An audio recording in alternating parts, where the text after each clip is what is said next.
Right now, there is a machine sitting in a warehouse where a worker is placing a book into it, and the blade comes down, the spine is cut away, the pages race through a scanner, and then the book is not discarded, it's shredded.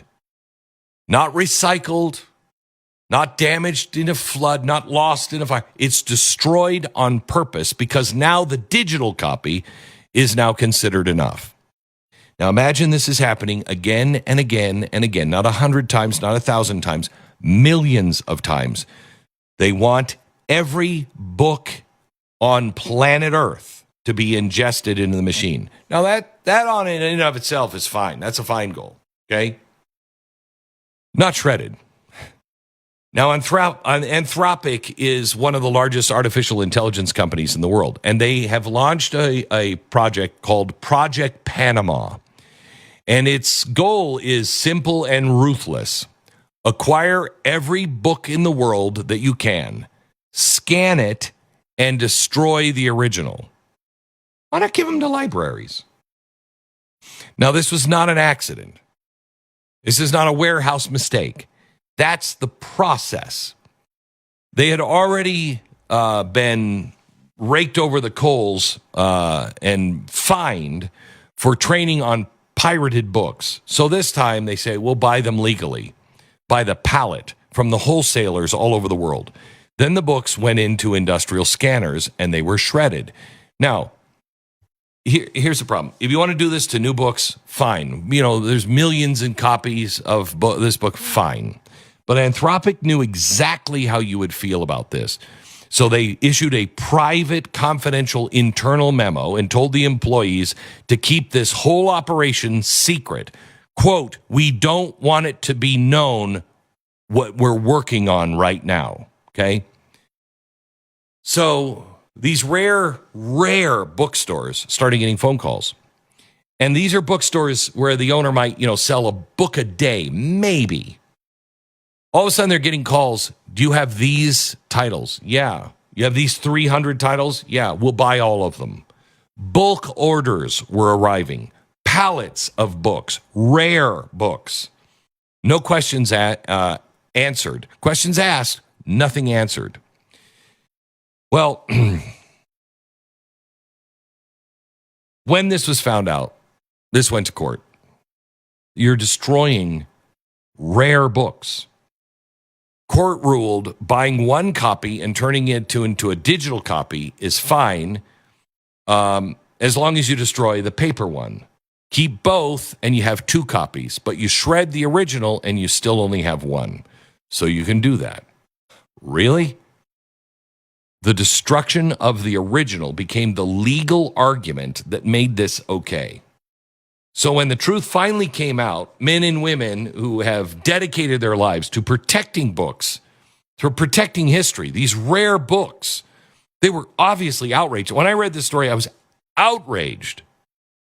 In some cases, the books that have been destroyed were the single remaining copy left known in the world, and it's gone. I don't know. That bothers me. Does that bother anybody else? Let me tell you why. First of all, I want America to win the AI race. I want American companies building the smartest systems on Earth. Books should help them train these systems. Books are some of the finest thinking humanity has ever done. Compared to the endless flood of machine-generated garbage and slop filling the internet, books are civilization's memories. Scan them, learn from them, preserve them, but never confuse scanning with shredding. Those are two very different acts. And not every book is the same. Like I said, some exist in the millions. Fine. Others exist by the dozens. Some may exist in under 5. And the machine doesn't know the difference. And apparently the law doesn't know the difference.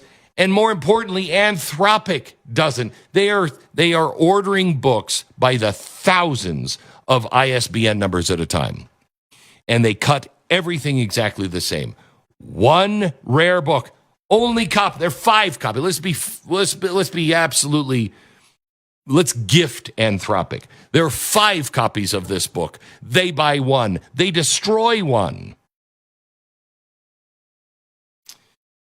This is something that I have been warning about for a long time. I don't know if you'll remember, but I have said it over and over again. Buy paper copies of books. Buy the paper copies of books. A book is more than ink and paper. A book is a witness. Once it's printed, it can't quietly change overnight. Nobody can sneak into your library at night and rewrite page 247. Nobody can update chapter 5 while you're asleep. The printed book stays exactly the way, and what it said the day it left the press will always be that way, forever. A digital file is different. Now, I'm not claiming Anthropic is secretly changing books. I'm saying something more simple and much more dangerous. Without the original, there is nothing left to check against the file. The original is the referee. You destroy the referee, and eventually somebody else decides what the score was. Okay? That's not paranoia. This is history. You cannot destroy the original because any digital copy can be changed and you have nothing to check it against. And we have been here before, and like I said, it wasn't good. Let me show you this. This is from 1552, but it started in 1526. An English scholar named William Tyndale. He committed what powerful men considered to be an unspeakable and unforgivable crime. He took the Bible, the New Testament, and he translated it into English. He believed ordinary people should be able to read the scripture for themselves in their own homes. Well, the king didn't think so. Why? Because if the king controlled the books, if he controlled the language, if he had control and you couldn't read the book, he could tell you anything. Oh, yeah, here's where, yep, Jesus said, the king's right on this one. It's right here. Oh, you can't read it. He could make things up. So Tyndale started printing these, page at a time. One printer would say, I never want to see you again, but here, I'll print 100 pages. Only 100 pages. That page, I'll print it 100 times, and then I never want to see you here again. Well, the Bishop of London came up with a clever plan. He didn't raid the printers. He didn't even outlaw the books. He bought them. Once they went on the market, after Tyndale died, okay, he bought them.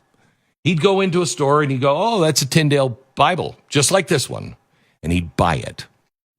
And he bought them through a middleman named Augustine Packington. His job was to buy every copy you can find. Pay the premium, pay over, doesn't matter. Get them all, then burn them. 500 years ago, they already understood something we seem to be forgetting here. You don't have to argue against an idea if you can make sure that nobody else has a copy of it.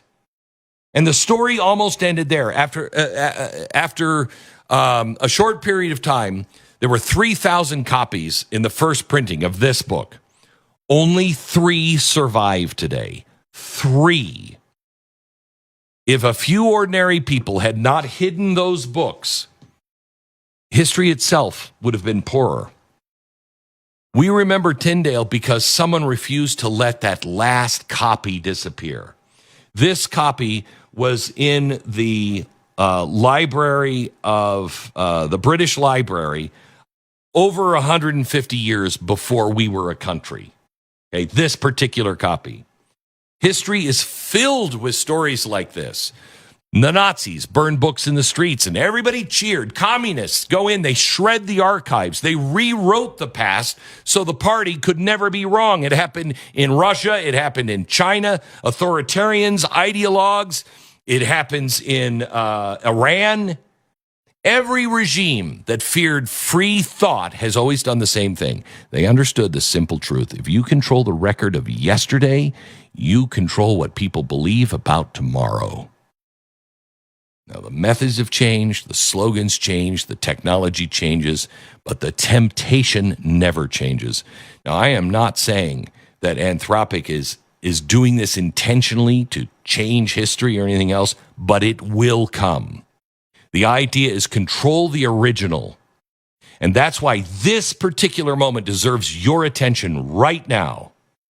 I don't think these companies, these engineers of these companies are waking up going, let's erase civilization. I don't question their intentions. I question the system, because systems create consequences far beyond the intentions of the people inside them. Today, the books are scanned. Tomorrow, the originals are gone. And the next generation doesn't even know they existed.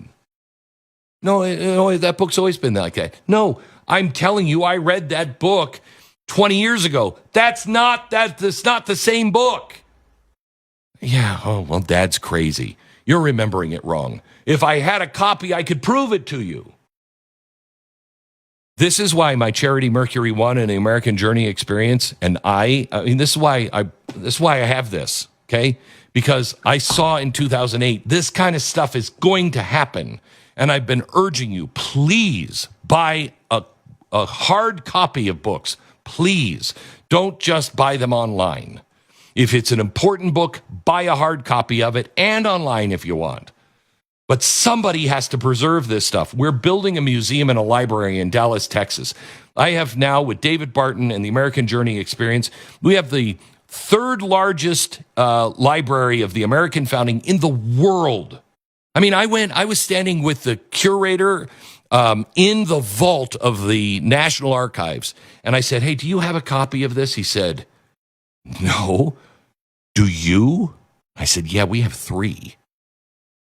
The library, the archives don't even have a copy of it, okay? I want copies in the Library of Congress and the National Archives, but it must be also in the hands of private individuals.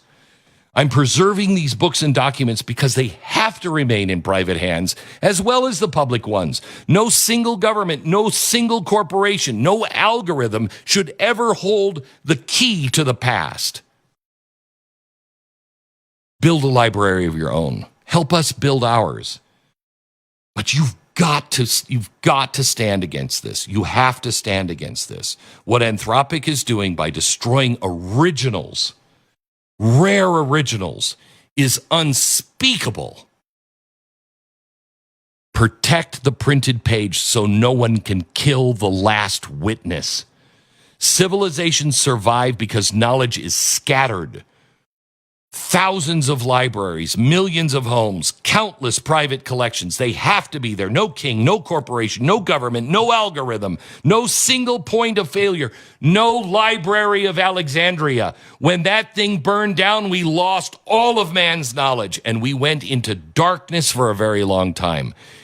These AI systems fail on us, or we have to take them down and they have the only copy left. It's gone. Build AI. Train it on the greatest books ever written. Lead the world, but adopt one rule that every child can understand. Never shred rare books. Never destroy the originals. Because once the last physical copy disappears, history no longer has a referee. And once that happens, the question is no longer what is true. The question becomes, who gets to decide what's true?